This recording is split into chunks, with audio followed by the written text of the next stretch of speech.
Hello दोस्तों, आप सभी लोग का स्वागत है आपके एम्बिशन करियर एकेडमी में। तो आज हम यूपीएसआई भर्ती 2024 को टारगेट में लेते हुए हम प्रीवियस ईयर के क्वेश्चन इसका डिस्कशन में करवाने वाले हूं। और ये पेपर होगा 2021 के, और ये 20 नवंबर शिफ्ट नंबर पहले को मैं डिस्कशन करवाने वाली हूँ। इससे पहले 1 से 10 तक मैं क्लास करवा चुकी हूँ, जिसमें मैंने प्रीवियस ईयर पेपर को ही डिस्कशन करवाया है। और साथ ही साथ आपको बताते चलें, ये बिहार पुलिस और बिहार एसआई दोनों के लिए ही रामबाण साबित होने जा रहा है। तो चलिए देर नहीं करते हैं, अपने प्रश्नों की तरफ बढ़ते हैं। देखिए, क्वेश्चन यहाँ पे आगे दिया है कि अनुचित बातों के लिए आग्रह, इस वाक्य के लिए सही शब्द कौन सा है? तो उसे हम दुराग्रह कहेंगे। Option number B right answer हो जाएगा। नेक्स्ट क्वेश्चन देखते हैं। देखिए, अगला क्वेश्चन दिया है कि सरकार ने ऋणों की पूर्णतः माफी कर दी, इस वाक्य में किस प्रकार के क्रिया विशेषण का प्रयोग हुआ है? तो ध्यान दीजिएगा, इसमें परिणामवाचक का प्रयोग किया गया है। नेक्स्ट क्वेश्चन देखते हैं। अगला क्वेश्चन है कि निम्नलिखित में से कौन सा व्यंजन अघोष है? तो ध्यान रखिएगा, ख वर्ड हमारा ये व्यंजन जो होता है ये अघोष के अंतर्गत आता है। नेक्स्ट क्वेश्चन है कि आजकल वह दिल्ली में रहता है, इस वाक्य में आजकल किस प्रकार का क्रिया विशेषण है? तो ध्यान दीजिएगा, ये कालवाचक क्रिया विशेषण है। ओके, नेक्स्ट क्वेश्चन अगला है कि बिन पढ़ा शब्द में कौन सा उपसर्ग का प्रयोग किया गया है? तो ध्यान रखिएगा, इसमें बिन उपसर्ग का प्रयोग हुआ है। ओके, नेक्स्ट क्वेश्चन है कि गिरजा कुमार माथुर कृत मैं वक्त के हूँ सामने, मैं वक्त के हूँ सामने के लिए कौन सा उन्हें पुरस्कार प्राप्त हुआ है? ध्यान दीजिएगा, उन्हें साहित्य अकादमी पुरस्कार प्राप्त हुआ है। नेक्स्ट क्वेश्चन अगला हमारा देखिए आगे दिया है कि विश्वविधि बोधक चिन्ह कौन सा है? तो ध्यान रखिएगा, option number B right answer हो जाएगा। आगे नेक्स्ट क्वेश्चन देखते हैं। अगला क्वेश्चन है कि संसदीय राजभाषा समिति की सिफारिशों पर आदेश कौन देते हैं? तो ध्यान रखिएगा, भारत के राष्ट्रपति देते हैं। ऑप्शन नंबर बी इसमें राइट आंसर हो जाएगा। नेक्स्ट क्वेश्चन है कि ऑर्डर ऑफ मेरिट का हिंदी पर्याय कौन सा होता है? तो ध्यान रखिएगा, ऑर्डर ऑफ मेरिट का मतलब होता है योग्यता क्रम होता है। तो option number A right answer हो जाएगा। नेक्स्ट क्वेश्चन है कि चौथा विश्व हिंदी सम्मेलन किस वर्ष संपन्न हुआ था? तो ध्यान रखिएगा, चौथा विश्व हिंदी सम्मेलन ये 1993 में संपन्न हुआ था। तो option number A right answer हो जाएगा। नेक्स्ट क्वेश्चन है कि केंद्रीय हिंदी संस्थान का मुख्यालय कहाँ पर है? तो ध्यान रखिएगा, इसका मुख्यालय आगरा में है। नेक्स्ट क्वेश्चन है कि चतुराई शब्द में कौन सा प्रत्यय है? तो ध्यान रखिएगा, आई प्रत्यय का प्रयोग किया गया है। नेक्स्ट क्वेश्चन है कि तिरंगा शब्द में कौन सा समास होगा? तो हमारा ये तिरंगा शब्द में द्विगु समास होगा। नेक्स्ट क्वेश्चन देखते हैं। अगला क्वेश्चन है कि विश्व धर्म सम्मेलन कहाँ संपन्न हुआ था? तो ध्यान रखिएगा, इसमें पूछा है कि यह किस प्रकार का वाक्य है? तो ये हमारा प्रश्नवाचक वाक्य है। ओके, नेक्स्ट क्वेश्चन है कि इनमें से कौन सा शब्द खग शब्द का अर्थ नहीं है? तो ध्यान रखिएगा, मृदुल हमारा ये खग शब्द का अर्थ नहीं होता है। नेक्स्ट क्वेश्चन देखते हैं। अगला क्वेश्चन है कि हे नारायण बचाओ, इस वाक्य में कौन सा कारक होगा? तो संबोधन कारक का प्रयोग किया गया है। ओके, नेक्स्ट क्वेश्चन देखते हैं। अगला क्वेश्चन है कि कंठ महाप्राणी कोश व्यंजन वर्ड का उदाहरण कौन सा है? तो ध्यान रखिएगा, घ वर्ड हमारा ये कंठ महाप्राण का उदाहरण होता है। अगला क्वेश्चन देखिए, हमारा अनुच्छेद से संबंधित है। आप एक बार अनुच्छेद का स्क्रीनशॉट ले लीजिएगा, क्योंकि सिर्फ और सिर्फ मैं क्वेश्चन यहाँ पे आगे पढ़ने वाली हूँ। ओके, तो चलिए, इसमें क्वेश्चन है, पहला अनुच्छेद का क्वेश्चन है कि छायावादी कवियों की मूल प्रवृत्ति क्या है? तो ध्यान रखिएगा, स्वच्छंदता है। तो ऑप्शन नंबर इसमें डी राइट आंसर हो जाएगा। नेक्स्ट क्वेश्चन देखिए, अगला क्वेश्चन क्या था हमारा? देखिए, अगला इसमें आगे क्वेश्चन दिया है कि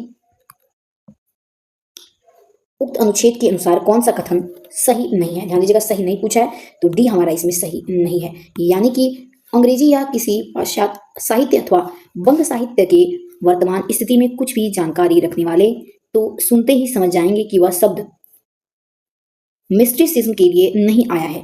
तो इसमें ऑप्शन नंबर डी हमारा और राइट आंसर हो जाएगा। नेक्स्ट क्वेश्चन अगला दिया है कि छायावाद नाम का पहला प्रयोग किन्होंने किया, यानी किसके द्वारा किया गया? तो ध्यान रखिएगा, ऑप्शन नंबर इसमें भी राइट आंसर हो जाएगा, यानी कि मुकुटधर पांडे के द्वारा किया गया।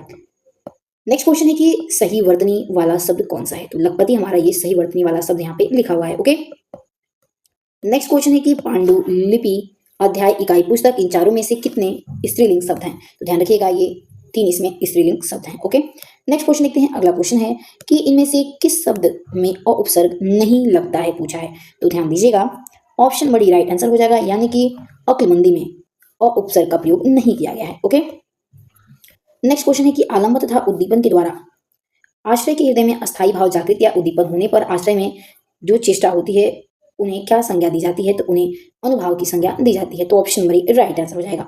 नेक्स्ट क्वेश्चन देखते हैं। अगला क्वेश्चन देखिए दिया है कि मुझे छोटी बच्ची के लिए कुछ नए कपड़े खरीदने हैं, वाक्य में कितने विशेषण शब्द हैं? तो ध्यान दीजिएगा, इसमें 3 विशेषण शब्द हैं। ओके, नेक्स्ट क्वेश्चन है अगला कि वार्षिकी के प्रकाशन कौन है? तो ध्यान दीजिएगा, ऑप्शन नंबर बी करेक्ट हो जाएगा, यानी कि केंद्रीय हिंदी निदेशालय हमारे वार्षिकी के प्रकाशन है। ऑप्शन नंबर इसमें भी राइट आंसर हो जाएगा। नेक्स्ट क्वेश्चन है कि मक्खी पर मक्खी मारना मुहावरे का अर्थ क्या होगा? यानी कि पूरी नकल करना होता है। नेक्स्ट क्वेश्चन अगला देखिए, आगे दिया है कि केंद्र सरकार कर्मचारियों के हिंदी प्रशिक्षण हेतु संचालित होने वाले पाठ्यक्रमों में इनमें से कौन सा शामिल नहीं है? तो निषाद शामिल नहीं है। ऑप्शन नंबर डी इसमें याद रखिएगा सही हो जाएगा। नेक्स्ट क्वेश्चन आ गया है कि सच्चे लोग कभी हारते नहीं है। इस वाक्य में सच्चे किस प्रकार के विशेषण है? तो ध्यान रखिएगा गुणवाचक विशेषण है। नेक्स्ट क्वेश्चन देखते हैं। अगला क्वेश्चन है कि भारतीय भाषा परिषद की पत्रिका का नाम क्या है? तो ध्यान रखिएगा वागार्थर है। Option number D right answer हो जाएगा। नेक्स्ट क्वेश्चन है कि वाक्य में प्रयुक्त शब्द को क्या कहते हैं? तो उसे हम पद कहते हैं। ओके, नेक्स्ट क्वेश्चन देखते हैं। अगला क्वेश्चन दिया है कि विधि का विलोम शब्द कौन सा है पूछा है? तो ध्यान रखिएगा उसका विलोम शब्द निषेध होता है। तो option number C right answer हो जाएगा। नेक्स्ट क्वेश्चन अगला है कि टुट्ठू किस राज्य में ज्यादा बोली जाती है? तो ध्यान रखिएगा ये कर्नाटक राज्य में ज्यादा बोली जाने वाली है। नेक्स्ट क्वेश्चन देखते हैं। अगला क्वेश्चन है कि आसमान से गिरा तो खजूर मेटका, इस लोकोक्ति का अर्थ क्या होता है? ध्यान दीजिएगा इस लोकोक्ति का अर्थ होता है कि एक विपत्ति से छूटकर दूसरी विपत्ति में फंसना होता है। ओके, नेक्स्ट क्वेश्चन है कि अक्षयवट के रचनाकार कौन है? तो ध्यान रखिएगा option number C right answer हो जाएगा, यानी कि नासिरा शर्मा है। ओके, तो चलिए नेक्स्ट क्वेश्चन देखते हैं। अगला क्वेश्चन है कि प्राकृत किस परिवार की भाषा है? तो ध्यान रखिएगा ये हमारी आर्य परिवार की भाषा है। नेक्स्ट क्वेश्चन अगला है कि जिसका जन्म पहले से हुआ हो उसके लिए एक शब्द क्या होता है? तो अग्रज कहते हैं, यानी कि जिसका जन्म पहले से हुआ हो। नेक्स्ट क्वेश्चन अगला देखते हैं। अगला देखिए क्वेश्चन है कि इनमें से कौन सा शब्द अनूठा शब्द का पर्यायवाची नहीं है बोला है? ध्यान रखिएगा अनूठा का पर्यायवाची क्या नहीं होगा? तो लक्षण नहीं होता है। ओके, नेक्स्ट क्वेश्चन अगला है कि वो मेरा पड़ोसी है, इस वाक्य में किस प्रकार का विशेषण है? तो ये हमारा सर्वनामी विशेषण के अंतर्गत आता है। ओके, नेक्स्ट क्वेश्चन है कि अत्यल्प का सही संधि विच्छेद कौन सा होगा? तो अत्यल्प का सही संधि विच्छेद अति प्लस अल्प होता है। ओके, तो चलिए अब हम आगे जो भी क्वेश्चन देखेंगे ये हमारे जनरल नॉलेज से संबंधित क्वेश्चन होंगे। अगर चैनल पर हैं तो प्लीज आप अधिक से अधिक लाइक एंड सब्सक्राइब जरूर करिएगा ताकि हमारा मनोबल बढ़ा रहे। ओके, नेक्स्ट अब हम आगे जो भी क्वेश्चन देख रहे हैं तो चलिए जीएस के क्वेश्चन है। मोटरयान अधिनियम 1988 की धारा 2A के क्लोज 2 के तहत ई कार्ट या ई रिक्शा शब्द का अर्थ विद्युत शक्ति वाला भी विशेष प्रयोजन बैटरी युक्त यान है। तो ध्यान रखिएगा ये 4000 अधिकतम 4000 वॉट होता है उसमें।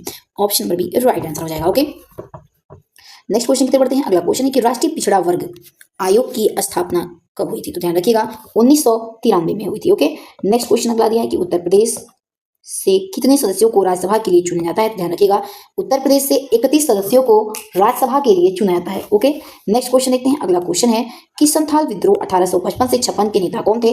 ध्यान रखिएगा सिद्धू मुर्मू थे। ओके, नेक्स्ट क्वेश्चन अगला देखिए। अगला हमारा क्वेश्चन है कि नीनो दा कुन्हा ने भारत में पुर्तगाली सरकार के मुख्यालय को कोचीन से कहां स्थानांतरित किया? तो ये गोवा स्थानांतरित किया।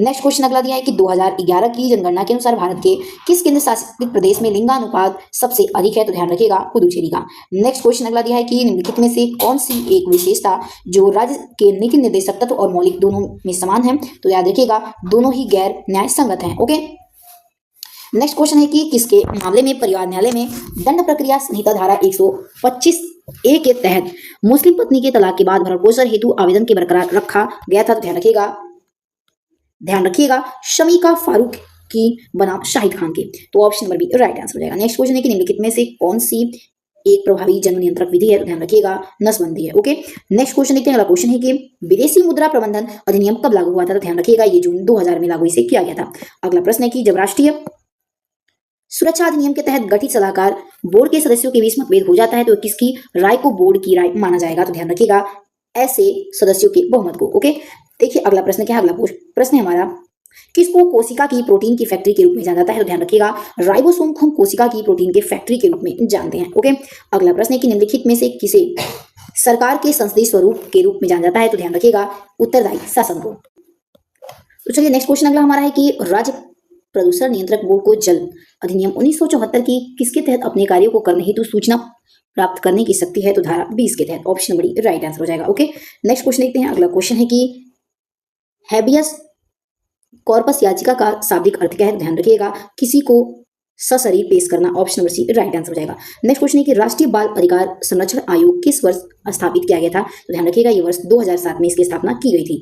नेक्स्ट क्वेश्चन अगला है कि जो कोई भी कितनी आयु से कम आयु के पुरुष को भड़कावा है उसे अपहरण करने वाला कहा जाता है? तो 16 वर्ष।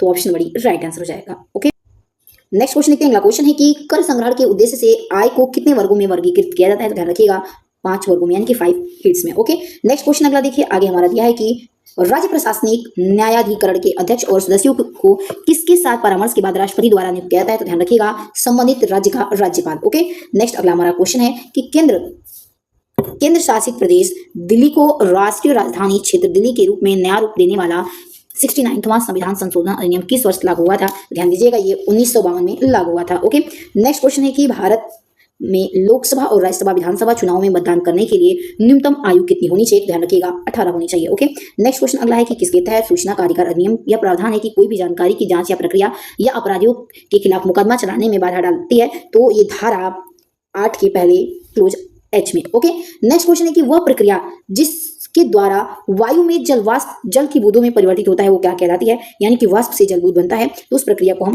कंडेंसेशन कहते हैं, यानी कि संघनन कहते हैं। ओके, नेक्स्ट क्वेश्चन अगला दिया है कि निम्नलिखित में से कौन सी प्रक्रिया परिणामों का पुनर्अनुमान करने के लिए बड़े डेटा सीटों के भीतर विसंगतियों, पैटर्न और सहसंबंधों को पता लगाने को संदर्भित करती है? तो ध्यान रखिएगा डेटा माइनिंग करती है। Okay, option number D right answer हो जाएगा। नेक्स्ट क्वेश्चन है कि भारतीय संविधान का निम्नलिखित में से कौन सा अनुच्छेद व्यापार, वाणिज्य और परस्पर व्यवहार की स्वतंत्रता से संबंधित है? तो ध्यान दीजिएगा option number A right answer हो जाएगा, यानी कि अनुच्छेद 301 होता है। Option number A right answer हो जाएगा। नेक्स्ट क्वेश्चन है कि ब्रेन सिल्वरमैन निम्नलिखित में से किस एप्लीकेशन के तहत सह संस्थापक यानी कि सीईओ हैं? तो याद रखिएगा ऑप्शन नंबर बी करेक्ट हो जाएगा, यानी कि पिंटरेस्ट। ऑप्शन में इसमें भी राइट आंसर हो जाएगा। नेक्स्ट क्वेश्चन है कि भारतीय संविधान में शक्तिशाली केंद्र वाला संघ निम्नलिखित में से किस संविधान से ली गई विशेषता है? तो ध्यान रखिएगा ये कनाडा के संविधान से लिया गया है, यानी कि कनाडा का संविधान। ओके, नेक्स्ट क्वेश्चन देखते हैं। अगला क्वेश्चन है कि सीरिमा शास्त्री समझौते पर कब हस्ताक्षर किए थे? ध्यान रखिएगा 1964 में। ओके, नेक्स्ट क्वेश्चन है कि विश्व जल दिवस कब मनाया जाता है? तो ध्यान रखिएगा विश्व जल दिवस हम प्रत्येक वर्ष 22 मार्च को मनाते हैं। अगला क्वेश्चन है कि कब संयुक्त राष्ट्र महासभा ने बाल अधिकारों पर घोषणा को अपनाया था? तो 20 नवंबर 1959 को। ओके, अगला क्वेश्चन है कि भारतीय संविधान का निम्नलिखित में से कौन सा अनुच्छेद पंचायतों के चुनाव से संबंधित है? तो पंचायतों के चुनाव से हमारा अनुच्छेद 243 के क्या है संबंध रखता है। नेक्स्ट क्वेश्चन अगला देखिए, आगे दिया है कि कृषि लागत और मूल्य आयोग कितनी फसलों के लिए न्यूनतम समर्थन मूल्य की अनुशंसा करते हैं? ध्यान रखिएगा 22 मूल्यों की। ऑप्शन नंबर ये हमारा इसमें राइट आंसर हो जाएगा। नेक्स्ट क्वेश्चन देखिए, अगला दिया है कि उत्तर भारतीय मंदिर शैली और दक्षिण भारतीय शैली की वास्तुलिपि या परंपरागत के चयनात्मक मिश्रण से मंदिर वास्तुकला की कौन सी शैली का निर्माण किया गया था? तो वैसक शैली का। Okay, option number C right answer हो जाएगा। नेक्स्ट क्वेश्चन है कि भारत में कितनी बार विधि आपातकाल घोषित हुआ है? तो ध्यान रखिएगा अभी तक कभी नहीं, तो 0 लिखा है। ओके, तो option number C right answer हो जाएगा। नेक्स्ट क्वेश्चन है कि अगला है कि पुनर्वास और पुनरुत्थान के लिए राष्ट्रीय निगरानी समिति का गठन भूमि अधिग्रहण, पुनर्वास और पुनर्स्थापन अधिनियम 2013 में उचित मुआवजों और पारदर्शी के अधिकारी धारा क्या है? तो धारा ये 48 है। Option number B right answer हो जाएगा। ओके, नेक्स्ट क्वेश्चन देखते हैं। अगला क्वेश्चन है कि निम्नलिखित में से किस संस्थान ने व्यापार और विकास पर कोविड-19 महामारी का प्रभाव रिपोर्ट जारी की है? तो ध्यान रखिएगा ऑप्शन नंबर सी करेक्ट जगह, यानी कि संयुक्त राष्ट्र व्यापार विकास सम्मेलन के द्वारा।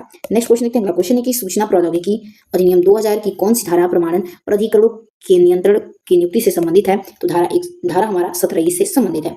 नेक्स्ट क्वेश्चन देखते हैं। अगला क्वेश्चन है कि चंद्रशेखर आजाद कृषि एवं प्रौद्योगिकी विश्वविद्यालय उत्तर प्रदेश के किस जिले में स्थित है? तो ध्यान रखिएगा ये उत्तर प्रदेश के कानपुर जिले में स्थित है। ओके, अगला प्रश्न है हमारा देखिए, भारत में बाल श्रम अधिनियम कब ये अधिनियमित हुआ था यानी लागू हुआ था? तो ये 1986 में लागू हुआ था। नेक्स्ट क्वेश्चन अगला देखिए। अगला हमारा क्वेश्चन है कि अनुच्छेद 31A को किसके द्वारा भारतीय संविधान में समाविष्ट किया गया था? तो ध्यान रखिएगा संविधान के प्रथम संशोधन अधिनियम 1961 के तहत। ओके, 1951 के तहत, ध्यान रखिएगा 1951 अधिनियम के तहत। तो चलिए दोस्तों, अगर आपको वीडियो पसंद आया हो तो प्लीज अधिक से अधिक लाइक से सब्सक्राइब जरूर करिएगा ताकि हमारा मनोबल बढ़ा रहे। और ऐसे ही हम वीडियो लाते हैं, तब तक के लिए आप अपना ध्यान रखिएगा। मिलते हैं नेक्स्ट वीडियो के साथ। जय हिंद, जय भारत।